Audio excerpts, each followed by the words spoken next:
Google just launched its own AI assistant called AI Mode.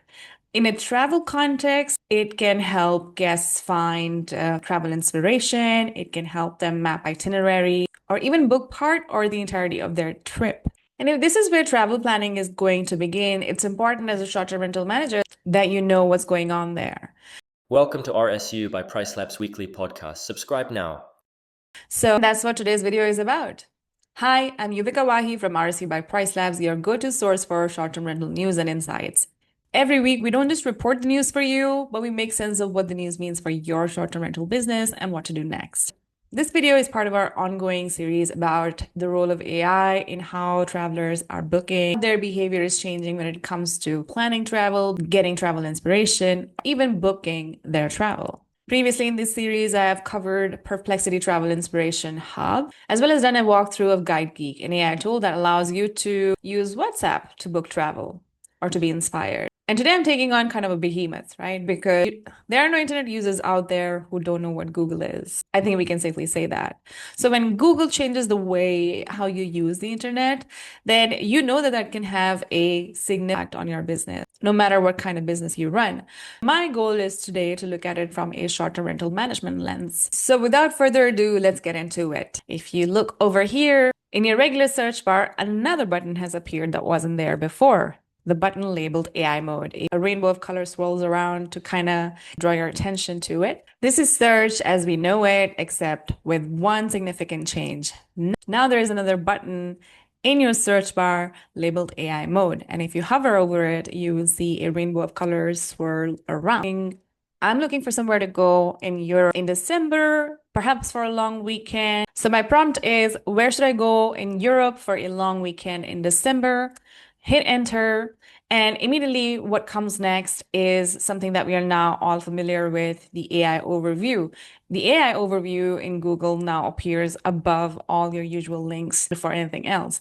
And AI overview is basically condensing findings from some trusted sources that to respond to your query. Before we go further ahead, immediately you can see in the top menu bar where you see tabs such as all, short videos, images, forums, news, etc. Another tab has been added, and it's the first one called AI mode. Now, if I click on it, it will take me to AI mode directly, or if I actually hit show more and look at the AI overview that's been generated and scroll down, at the bottom of the AI overview is another button labeled dive deeper in AI mode with the same rainbow swirl around. So with the color, you can already tell that Google really wants you to click it. But also already one thing we can already tell that this is not a sort of new environment for you to get used to. Google is presenting AI mode as an extension of its existing services, sort of like an expansion of Google search. The idea is to nudge users from casual curiosity to sort of like a fully guided planning space without you ever having to leave the Google environment. So let's find out what happens when we click on dive deeper in AI mode. Now, so this is the AI mode environment. Like any other natural language AI assistant, you can ask questions in natural language, you will get an answer. But what's different here from, let's say, ChatGPT is that to the right, you will see the sources that Google has used to come up with this answer. So you can click through to the sources if you like, or you can continue within Google AI mode. Now, my question was, where should I go in Europe for a long weekend in December? I haven't really revealed a lot about who I am, where I live, who I'm going with. So obviously the answer that I will get will be more open-ended, will be more broad-reaching. So what it's telling me is for a long weekend in Europe in December, your options range from vibrant Christmas markets and snowy escapes to milder, sunnier climates. It's presenting the dichotomy and allowing me to make up my mind about one of the environments. Popular destinations include festive cities like Berlin and Bruges and warmer spots like the Canary Islands. The first section is destinations for Christmas market lovers, where it lists the destination and provides a brief description. Then destinations for winter sun seekers. Here, again, the same pattern, and destinations for unique experiences. You can choose between Christmas experiences, a winter wonderland, or a sunny break. And I know this because I've used this before. I have tinkered around a little bit, that the sources that I've seen listed to the right-hand side don't necessarily end up being large platforms. A lot of the times they can also be travel blogs and not entire enterprises. However, you will see sources from Jet2 Holidays websites to Travel Off Path. There is a diversity of sources depending on how relevant they are to my query. I think what we can glean from this is that visibility is not really just about the size of your brand. It's also about how clean and structured the information is, and such as like information-rich content in this case. Information-rich travel guide is what AI mode is drawing from. If you're a short-term rental manager, your website could be a source provided your information is well structured and your content is optimized with useful, readable info. Okay, now, this is a whole host of choices, and I don't really know how to decide. So maybe what I'll do is I'll tell it a little bit more about my party. Okay, so now my next input is going to be we are a group of 10, including 4 kids between ages 2 to 8. And the idea is to see how that changes the information AI mode is serving for me, how contextual it becomes, and what changes basically. For a large group with young children in December, finding a destination that balances festive spirit with kid-friendly activities is key. Your best options include vibrant Christmas market cities like Copenhagen and Berlin, which offer dedicated children's areas and family-friendly attractions, or a milder climate city like Lisbon. Shout out Lisbon, that's where I am, where winter is gentle and there are plenty of indoor activities. The next subsection is festive holiday magic, in which it's listed Copenhagen, what it's best for, Christmas market fun, other kid-friendly activities. And right below that are Google Map cards. There's a Google Maps integration. So if I could click through directly on, let's say, Copenhagen Zoo, and it will, from the right-hand side, the actual Google Maps listing for Copenhagen Zoo slides in. Next is Berlin, Germany. Again, similarly, I have more information about each of the destinations and destinations for milder winter. And then there are tips for traveling with a large group with young children. I want to read the first tip because it's about accommodation. It says research accommodation. That's the number one tip. For a group of 10, renting a large apartment or a connected set of apartments is often easier and most cost-effective than booking multiple hotel rooms. Look for options with kitchens to save money on dining out. Now, this is interesting because this is kind of nudging me away from booking a hotel. But this doesn't seem to me a bias towards any one type of accommodation or another. Because it does make sense. If I'm traveling in a large group, perhaps we don't want to book, I don't know, 5 hotel rooms for 10 people. Instead, because we want to share spaces, we probably want to make sure that our children have plenty of spaces to play in, a lot of common areas. We probably want kitchen access to be able to whip up quick meals as needed, whether that's from a budgetary point of view or convenience or both. So if I didn't already know that I should be looking outside of hotels, Google AI mode is already nudging me in that direction. I think I saw Iceland somewhere, and since I haven't been to Iceland, I'm going to say Iceland sounds interesting. Iceland offers a magical winter landscape, and while it can be done with children in December, it requires careful planning for a large group with toddlers and young children. The extremely limited daylight and unpredictable weather are the main challenges, but the rewards include a festive atmosphere, opportunities to see the northern lights, and unique, memorable activity. I'm going to nudge it towards Finland. I still need further help making up my mind because none of these are really standing out to me. So I'm going to ask it for more help. Where could be the most fun for kids during Christmas? Okay, so now one of the options that I see is Disneyland Paris. To me, that sounds like a really exciting trip for a group traveling with kids. And regardless of the type of interests of people in the family, there's something for everybody to do in Paris. So I'm going to choose Disneyland. Disneyland sounds fun. Let's see what we get next. Disneyland Paris is a fantastic choice for a large family group with young children during the holidays. From November 8 to 2025 to January 6, 2026, the park will host its Disney Enchanted Christmas season featuring special parades, shows, and festive decorations. And then it lists a bunch of highlights for things to do for families at Christmas.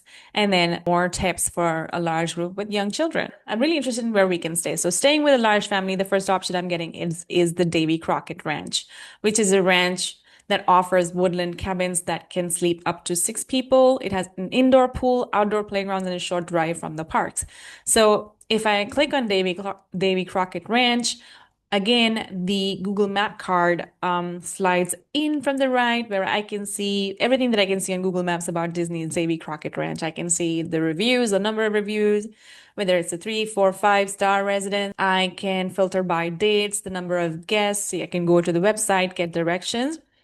The first option that I see for pricing is booking.com, and the second is pt.bluepillow.com. Now, I think at this point, maybe my location is playing a factor, since the second option is actually a Portuguese website or a Portuguese domain for a website. Third option is Expedia, Agoda, hotels.com, etc. And I think what's interesting here is that I can see all the prices in one go. I can see the price for this accommodation across platforms in one place, which is super convenient for me to just get a quick look. I can filter by the dates. And I also know, unlike our last experience with Guide Geek, for instance, I know that this is more likely accurate and being updated in real time, which is a really, really key factor. But also what we can tell right now so far, because every time I click on a place, it's relying on the Google Map card, is that Google Maps is right now acting as like the backbone of AI mode. So hypothetically, if business's details are not seen clearly, then you may lose out on visibility in, of course, in Google search, but also especially now in AI mode, as more and more people start relying on AI mode to actually plan their travels or at least build an itinerary or find somewhere to stay. The second option I'm getting for stay is offsite apartments. Look for apartments in the nearby Val d'Europe area. They often provide more space, kitchens for making your own meals, and free shuttle buses to the park. That's a big clincher for a family traveling for such a large group with kids and maybe don't want to bother with public transportation or figuring out transportation. And the third option is splitting the group. For some activities, it may be easier to split the group with one parent taking a toddler to a quieter area while the other enjoy a ride. Now, that's not so much about a stay, but it's useful information nevertheless. I'm going to ask it about, can you help us find accommodation? Then now I'm going to try and ask it to help me find accommodation in the Val d'Europe area, since it's suggested a neighborhood, but I don't really know about that neighborhood. So, and I've given it my dates. Let's see if we can book from within or what happens next. For Val d'Europe area near Disneyland Paris offers apartment style accommodations, which are ideal for a large group like yours, and many provide convenient shuttles to the park. Private rentals are another popular option for groups, providing space and cooking facilities. And on the right, I am seeing websites with listings for apart hotels in the area. The first source is Trivago, then the Disneyland Paris website, and then Agoda, more Agoda, Booking.com, and so on. The first option I got under apart hotels is Stay City Apart Hotels near Disneyland Paris. It simply makes the rest of the links disappear from the right-hand side source list, and only Stay City Apartment website is here. If I click on it, I am taken to the Google Map listing where I can find, from there I can go to the official website or book through any other website depending on the price or whatever my requirements are. Okay, that's interesting. So going back, it's telling me about Stay City Apart Hotels. It's telling me the location and that it's a short distance from parks. Spacious apartments plus villas that can accommodate up to 12 people. Amenities include free shuttle service, indoor pool, children's play area. Again, when we look at price options, the first option is the actual website of the business itself, and then there's Blue Pillow and the others. This is interesting. Below that is a separate section for private rentals. So it did mention that previously in the beginning of the answer, and now it's going into a little bit more detail. And in brackets, we see Airbnb and Vrbo because it's using private rentals synonymously with Airbnb and Vrbo. It says, for a group of your size, a private villa or a large apartment booked through a platform like Airbnb can be excellent value and comfort. You'll find more space, you might find kitchen facility, enhanced privacy, and how to book. So it's also telling me that I can search on Airbnb for Val d'Europe or Ceres and filter for the number of guests with dates.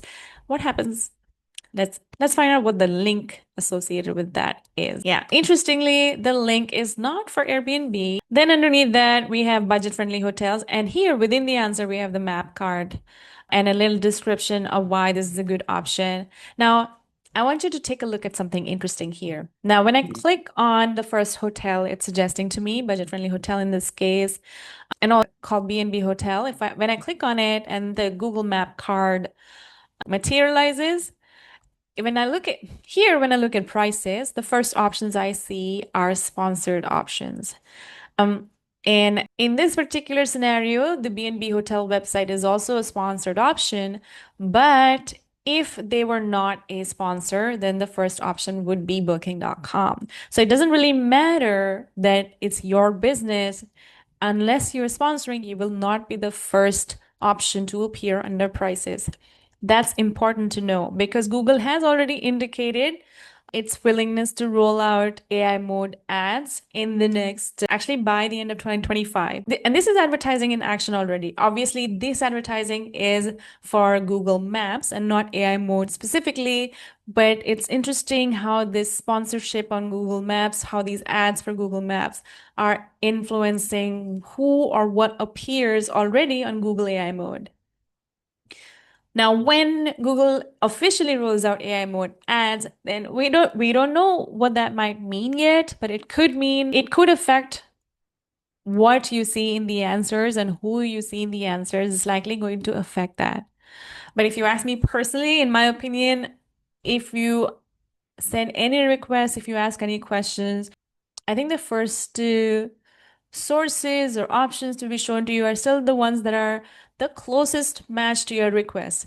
Because whether it's Google, whether it's Airbnb, whether it's booking.com, they all want to convert. So there is no point in showing me something that I may or may not book. But if there is an alternative choice they can present to me, which I am sure to book. What is the walking distance between your accommodation and local attraction? How do people get around when they're there? Where do they eat? How do they eat? All of that information, the more information and the more clearly you have that information on your listing and on your website, both on your listings on other platforms as well as on your own website, the better chance you have of appearing in not just AI mode, but even in Google search today. But also, one other thing this makes me think of is that it makes me wonder how results might be impacted for platforms where content is AI generated and AI optimized. For example, booking.com. You don't really mention your own description of the property. It's standardized AI optimization that describes your property based on the information that you've provided. So it's already structured to be readable by Google. That's how it is already structured. However, on Airbnb, for example, you are free to describe your property as you like, more or less. You are still allowed to describe the property as you want. And the structure for that may not always match the way Google prefers or Google is capable of reading information. So, I mean, appearing in search is not just a matter of whether you've written the content, but also have you written it in a way that Google can read it. So that's also interesting to see whether this favors one, whether this means that one platform has an advantage over the other or not. But we'll find out. If you run if you run hotel ads, or if you have a direct booking channel, if you have direct booking, here's another channel for you to promote yourself through these sponsored ads as well as AI mode ads whenever they come up. But you may also be bidding against larger platforms on your own listings. Now I've asked it to help me find private rentals. This is now an explicit request because it is one of the suggestions that it made to me. To find a private rental in Wadi Europe area for your group of 10 during December 12 to 18, you should use major booking platforms like Airbnb and Vrbo. And now already to the right, I can see options from Airbnb, from ckholidays.com, more Airbnb, and there's different search strings already created for me. There's also TripAdvisor, and I see Vrbo, Hospitable, Cascadia Getaways, and so on. Now it's describing Airbnb, so let's see what it has to say. Airbnb is best for a wide variety of properties from large houses to apartments. Search for keywords like house, villa, or large group. All right. For Verbo, it's telling us that it's best for family-oriented vacation rentals from houses to condos. This we know is at least in part a result of Verbo's own marketing. That's Verbo's own positioning. It's not that Airbnb does not have family-oriented vacation rentals or full, complete homes. It's just that Verbo's positioning makes that more explicit. Many listings on Verbo are managed by professional hosts or property managers, and then specialist booking sites. Interesting. One of the cool things about Google search is that you can reverse search images. You can use Google Lens to search pretty much anything using a photo. If you like an item of clothing, you see someone wearing it in real life, you can snap a picture, use Google Lens to find a similar, if not the same article of clothing, for example. So I want to see how much that applies to in case of a property. So I want to go to Airbnb and try to find Airbnb, use a picture and search that in AI mode to see if it can find me places to stay that are similar. So I'm just picking 12 to 18 December, add guests, 6 adults and 4 children. That's a huge group. Okay, so this is where Val Europe is. Here's an apartment. Let's look at all the pictures. Okay, so maybe I don't want to use the street view.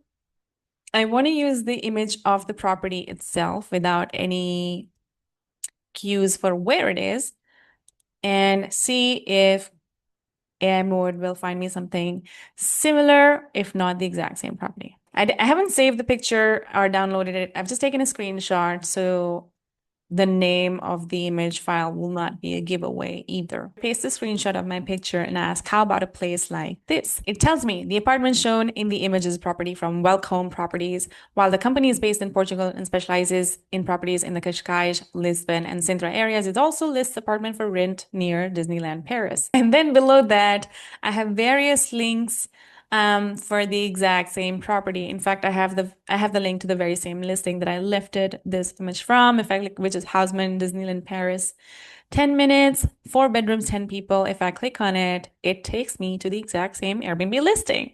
So this also makes discovery more convenient for a traveler. Rather, this is not the time. So for those of us who are inspired more visually, who plan travels through Pinterest boards, etc., on the vibe of the vacation that you want, this can also be a helpful tool. Okay, so what have we learned so far about Google AI mode and its impact on travel discovery, planning, and booking? So number one, discovery is not going to be separate from planning for much longer. In fact, the two are becoming the same thing because guests can now research, they can compare, they can plan entire trips without ever leaving Google. That AI mode right now cannot book a listing for me, book accommodation for me, or book flights for me. But we know that this is the plan for AI assistants, is to give them agentic capability so that eventually all these transactions are handled entirely after you've submitted your initial request by the assistant. So OTAs might become second stops and not starting points. In case of Google, especially, there's an advantage because we're all already very used to using Google for search and discovery. And now planning is the next step after discovery. And now Google is making it so that we can do that without ever leaving Google as well. It's just a more natural progression of things and less jarring for someone because we all already use it for search. The quality of your data, which is everything about your business, all the information about your business, is what will drive visibility. Your Google business profile, your pricing accuracy, your Google business profile, listing metadata, how accurately your listing is described and how well it matches with reviews left by guests, your Google business profile, the accuracy of your listing information, the richness of your listing information and of your business is going to decide visibility of your business as well.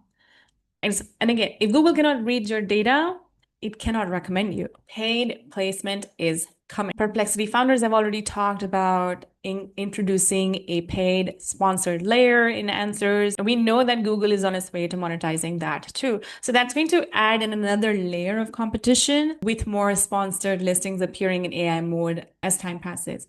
Again, like I said, I do personally think what really still matters in the end is how close is a result. What will eventually decide what shows up for me is the nature of my request, and the results that we prioritize for me will be based on the nature of my request.